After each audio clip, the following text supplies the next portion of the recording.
अस्सलाम वालेकुम नाज़रीन। प्रोग्राम अॼु जो सुवाल सां गॾु मां आहियां अवां जो मेज़बान ग़ुलाम सुबह सोलंकी। नाज़रीन, हीअ रमज़ान शरीफ़ जो भलारो महीनो आहे, हीअ बरकतुनि वारो महीनो आहे। हिन बरकतुनि वारे महीने में मुस्लमान जेके आहिनि सो रोज़ा रखनि था, सहरी ऐं इफ़्तारी कनि था। उन हवाले सां गुफ़्तगू लाइ असांजे स्टूडियो में मौजूदु आहिनि मौलाना मसूद अहमद सुमरो साहिबु। असां उनखां पुछंदासीं त हीअ जेके रोज़नि जो महीनो आहे, रमज़ान शरीफ़ जो महीनो आहे, ऐं हीअ बरकतुनि वारो जेको महीनो आहे, उन बरकतुनि वारे महीने जी कहिड़ी अहमियत आहे। साईं, तव्हां असांखे इहो ॿुधाईंदा त हीअ जेको रमज़ान शरीफ़ आहे उनखे बरकतुनि वारो महीनो चयो वञे थो, त तव्हां ॿुधाईंदा त इन में इहो उनजी कहिड़ी अहमियत आहे। नहमदु व नसल्ली अला रसूलिल करीम, अम्मा बाद, फ़ऊज़ु बिल्लाहि मिनश शैतानिर रजीम, बिस्मिल्लाहिर रहमानिर रहीम। या अय्युहल्लज़ीना आमनू कुतिबा अलैकुमुस सियाम कमा कुतिबा अलल लज़ीना मिन क़ब्लिकुम लअल्लकुम तत्तक़ून। अल्लाह तबारक व तआला पंहिंजे पाक कलाम क़ुरान मजीद जे अंदरि इरशाद फ़रमायो, या अय्युहल्लज़ीना आमनू, ऐं ईमान वारो, अव्हांजे मथां रोज़ा फ़र्ज़ कया विया आहिनि। तव्हां खां पहिरियां जेके बि उम्मतूं आयूं, अल्लाह ताला उन्हनि जे मथां बि रोज़ा फ़र्ज़ कया हुआ, तव्हां लअल्लकुम तत्तक़ून, त तव्हां मुतक़ी परहेज़गार बणिजी वञो। अल्लाह ताला पंहिंजे महबूब हुज़ूर अलैहिस्सलातु वस्सलाम जे सदक़े में हर नबीअ जे उम्मत जे मथां उन टाइम ते, उन वक़्तनि ब वक़्तनि जेके बि नबी ईंदा विया, उन्हनि जे मथां अल्लाह ताला उन जे उम्मतुनि ते रोज़ा फ़र्ज़ कया हुआ। पर जॾहिं महबूब अलैहिस्सलातु वस्सलाम जे उम्मत जो वारो आयो त अल्लाह ताला पंहिंजे महबूब अलैहिस्सलातु वस्सलाम खे हीउ महीनो ॾिनो, ऐं हिन महीने जा रोज़ा उम्मत जे मथां अल्लाह ताला फ़र्ज़ कया त तव्हां इन रोज़े जी हक़ीक़तुनि खां आगाह थियो। रोज़े जी इफ़ादत जेका अव्हांखे मिले, उहो रोज़ो आहे छा, उन जूं सभई शयूं अव्हांखे मुंहिंजे महबूब अलैहिस्सलातु वस्सलाम ॿुधायूं आहिनि। इन जे लाइ अल्लाह ताला फ़रमायो त लअल्लकुम तत्तक़ून, त तव्हां मुतक़ी ऐं परहेज़गार बणिजी वञो। त इन मां असांजे मथां हुज़ूर अलैहिस्सलातु वस्सलाम जे सदक़े में जेके रोज़ा असांखे मिलिया आहिनि, उहे अलाह जूं वॾियूं महिरबानियूं आहिनि असांजे मथां। इन रोज़े रखण सां असांखे बेहयाईअ खां, ॿियुनि बुरियुनि ॻाल्हियुनि खां, रोज़ो सिर्फ़ु रुॻो बुख जो नालो न आहे। रोज़ो जेको आहे उन सां हर शइ खां असांखे पासो करिणो पवंदो। कूड़ खां, गिला खां, गीबत खां, ज़िना खां, शराब खां, इन सभिनी शयुनि खां असांखे रोज़ो मना थो करे। तव्हां रोज़े जी हालति में जॾहिं अव्हां रोज़ो रखियो, रोज़ो अव्हां जॾहिं सहरी कई, अव्हां रोज़ो रखियो, हाणे पाण खे अलाह जे लाइ वक़ुफ़ु करे छॾियो। तव्हांजो उथणु, अव्हांजो खाइणु, अव्हांजो पीअणु, इहे सभु शयूं अलाह जे रज़ा जे लाइ हुजनि। ऐं इंशा अल्लाह ताला इन जॾहिं अलाह जी रज़ा शामिलु हूंदी त रोज़े जो असांखे रखण जो सही माना में फ़ाइदो मिलंदो। अच्छा साईं, इहे चवंदा आहिनि त रोज़ो जेको आहे उहो जिस्म जी ज़कायत आहे। साल में हिकु दफ़ो इंसानु जेको आहे सो रोज़ो रखे थो, इहा ॼण पंहिंजे जिस्म जी ज़कायत थो ॾिए। त इन बारे में तव्हांजो छा ख़्यालु आहे? साईं, रोज़े रखण सां अव्हांजे माना जेको जिस्म खे तंदुरुस्ती मिले थी, ईमान खे तक़वा परहेज़गारी मिले थी, जंहिंजो असुलु निचोड़ इहो ई आहे त तव्हां मुतक़ी थियो, परहेज़गार थी वञो। तव्हांजे जिस्म खे इन मां फ़ाइदो इहो मिलंदो, अव्हांजे रूह खे ग़िज़ा मिलंदी, जो अलाह जो ज़िक्र, इन सां अव्हांखे कसरत मिलंदी, ऐं क़ुर पढ़ण जी तिलावत करण सां इहे सभु शयूं अव्हांजे माना जिस्म में शामिलु थींदियूं। त तव्हांजे रोज़े रखण जी अहमियत जी ख़बर पइजी वेंदी त रोज़ो असांखे बुराईअ खां कीअं थो रोके। ऐं असांखे, मां रोज़ेदार आहियां, मूंखे हीउ कमु नाहे करिणो, मूंखे हिन शइ जे वेझो नाहे वञिणो, माना इहे सभु शयूं इन रोज़े जे मथां डिपेंड कनि थियूं त तव्हां मुतक़ी ऐं परहेज़गार बणिजी वञो। ऐं अव्हांजे माना जेको जीअं अव्हां फ़रमायो त तव्हांजे जिस्म जी जेको आहे सो माना हिकिड़ी ज़कात आहे। त इन इंसानु 11 महीना खाए पिए थो, गुनाहनि में आहे, गीबतुनि में आहे, गिलाउनि में आहे, पर जॾहिं हीउ महीनो जो चंड नज़र ईंदो आहे त मोमिन ख़ुशि थींदो आहे त यार हिन महीने जे अंदरि मूंखे भलाईअ जा कमु करणा आहिनि, नेकी जा कमु करणा आहिनि, मां रोज़े वारो बणिजी वेंदुसि, मूंखे कंहिंजी गिला गीबत कान्हे करणी। असुलु इन क़ुर ऐं इन रोज़े मां असांखे इहो ई फ़ाइदो मिले थो त अव्हां कंहिंजी गिला ऐं गीबत खां पासो कयो ऐं अलाह जे ऐं उन जे हबीब जी रज़ा हासिलु कयो।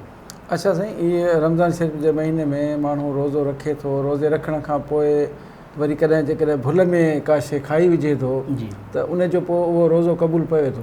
भुल में जेकॾहिं खाए थो त उन जे मथां का बि शइ न आहे, ऐं रोज़ो तव्हांजो बरक़रार रहंदो, छो त इंसानु आहे निस्यान मां वरितलु, ऐं भुल चुक इहा माफ़ आहे इंसान जे मथां। इहा ग़लतीअ में थी वियो, खाई पी वियो, त पोइ हाणे इहो तव्हांजो रोज़ो बरक़रार रहंदो ऐं रोज़ो अव्हांजो। घणा माण्हू इहे कंदा आहिनि जेकॾहिं ग़लती में खाई त चवंदा आहिनि रोज़ो टुटी पियो त वरी हाणे बसि जेको खाऊं। न न न न साईं, हा, इन जे लाइ असांखे ॾसियो वियो आहे, असांजी रहनुमाई कई वई आहे त अव्हां जॾहिं रोज़े जी हालत में का भुल में, ईअं न त माना ज़ाहिरी शइ खाई ऐं पोइ चवे त भुल थी वई, ईअं न, जेकॾहिं वाक़ई हू पाण मञे थो, इक़रार करे थो त यार मूंखां वाक़ई भुल में हीअ शइ मूंखां थी वई आहे, हाणे उहो इक़रार करे थो त पोइ हाणे उनजी जेका इहा शइ आहे सा उनजे ईमान जे मथां छॾिबी त वाक़ई ही सही थो ॻाल्हाए या कूड़ थो हणे।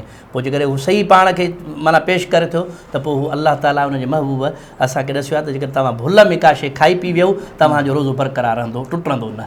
अच्छा, भले इहे रमज़ान शरीफ़ जे महीने में जेके तरावियूं पढ़ी वञनि थियूं जी, त उहे तरावियूं केतिरियूं हूंदियूं आहिनि ऐं मक़सद उन तरावियुनि जो कहिड़ो सवाबु आहे?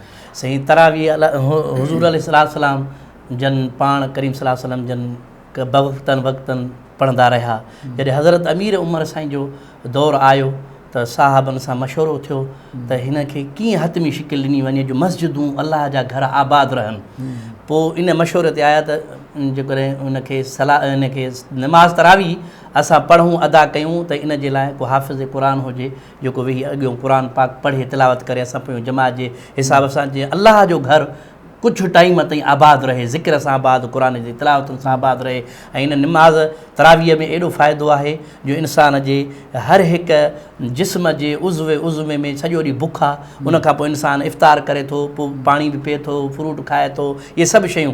पोइ उन सां तरावी जॾहिं पढ़े थो इमाम जे पुठियां, पोइ हुन में ईमानी जज़्बात वधनि था ऐं क़ुरान पाक जी तिलावत ॿुधण जो हुनजे अंदरि शौक़ु पैदा थिए थो ऐं मुहबत पैदा थिए थी ऐं हू पंहिंजे दिलि वजाहण सां क़ुरान पाक जी तिलावत खे समात करे थो।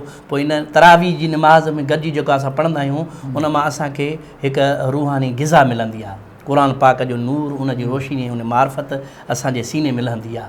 पोइ इन जे लाइ असांखे मुस्लमाननि जे मथां इहे तरावियूं जेको आहे सो असांखे ॾिनियूं वयूं त अव्हां महबूब जा उम्मती आहियो, अव्हां हिन शइ खे हिन नमूने सां अदा कयो। तव्हांखे हिक ॿिए जे मेल जोल जी ख़बर पइजी वञे, केरु न आयो, इहे सभु शयूं अव्हांजे ज़हन जे मथां, अव्हांजे दिलि जे मथां गुज़रनि।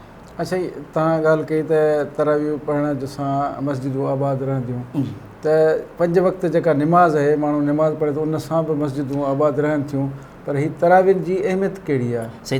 हिन में 5 वक़्त निमाज़ असां पढ़ी, फ़र्ज़ु कयो जीअं फजर जी निमाज़ आहे वधि में वधि भला 15-20 मिंट, असर, मगरिब, इशा जी निमाज़ अञा वधीक अधु कलाकु टाइम आहे, पर हीअ जेका तरावी इशा सां गॾु माना उन टाइम ते इशा खां बाद में वितुर बाद में वञी पढ़े त उहो उनजो इहो फ़ाइदो आहे इन जे लाइ त ॾिसो हूअं अधु कलाक में मस्जिद ख़ाली थी वञे, हाणे तव्हांजी कलाकु ॾेढ हाफ़िज़ साहिबु जॾहिं 1.25 सीपारो पढ़े थो या 1.5 सीपारो पढ़े थो त अव्हांजे मोहल्ले जी मस्जिद अलाह जे ॿानड़नि सां, ज़िक्र वारनि सां, दुरूद सलाम वारनि सां आबाद रहे थी, क़ुरान पाक जे तिलावतुनि सां। त इन जे लाइ हिकिड़ो गॾु थियणु ऐं इन खे अलाह जे घर खे टाइम ॾियणु, अलाह जे घर खे आबाद करण जे लाइ असां गॾु थियूं था। ऐं तरावी केतिरो मिले थो सवाब जी? बाक़ी रही ॻाल्हि सवाब जी त असांखे सवाब क़ुरान पाक जी जेको तिलावत आहे उनजो असांखे अलाह ताला सवाब ऐं अजुर ॾिए थो। सही। अच्छा साईं, तव्हां असांखे इहो ॿुधाईंदा त हीअ रमज़ान शरीफ़ में रोज़ा आहिनि त रोज़े जी फज़ीलत कहिड़ी आहे? जीअं मां तव्हांखे ॿुधाए पहिरियां आयत करीमा में त ऐं ईमान वारो रोज़ा अव्हांजे मथां फ़र्ज़ु कया आहिनि त तव्हां मुतक़ी ऐं परहेज़गार बणिजी वञो। इन जे लाइ त रोज़ो असांजे, जीअं अव्हां पाण फरमायो त रोज़ो असांजे जिस्म जो कफ़ारो आहे ऐं असांजा गुनाह माफ़ु थियनि था। रोज़े जी असुलु माना इहा आहे, लफ़्ज़ी माना इहा आहे त पाण खे रोकणु, कंहिं बि शइ खां पाण खे परे रखणु। त इन जे लाइ असांखे रोज़े मां कई फ़ाइदा आहिनि जेको हुज़ूर सलाम जन पंहिंजे उम्मत खे ॿुधाया। रोज़ो हर हिकु नबीअ जे उम्मत जे मथां फ़र्ज़ु हो, पर असांजे लाइ इहे जेके 3 ॾिहाड़ा अयाम अबीज़ जा रोज़ा हुआ उहे पाण करीम सलाम जन 13, 14, 15 जा रोज़ो, इहे ऐं ॿिया नफ़िली जेके रोज़ा आहिनि उहे हुज़ूर सलाम जन पाण रखिया, सहाबनि रखिया। त इन जे लाइ हीउ जेको महीनो असांखे रोज़ो ॾसे थो त हिन में तव्हां रोज़ेदार रहो ऐं हिन रोज़े जे रमज़ान जे महीने में अव्हां ग़रीबनि मिसकीननि जा हमदर्द थी वञो ऐं तव्हां उनजो ख़िदमतूं कयो, ताकी जेकॾहिं अव्हां में एतिरी ताक़त आहे, जेकॾहिं तव्हां रोज़ो पाण नथा रखो ऐं जेकॾहिं रोज़ेदार खे अव्हां पाणीअ जे ढुक ते या हिकिड़ी खजूर ऐं खारक ते जेकॾहिं अव्हां हिकिड़ो रोज़ो खोलायो त जेतिरो उन रोज़े रखण वारे खे सवाबु मिलंदो ओतिरो अव्हांखे बि उनजो रखण जो सवाबु मिलंदो। त अल्लाह ताला असांखे तौफ़ीक़ अमल अता फ़रमाए।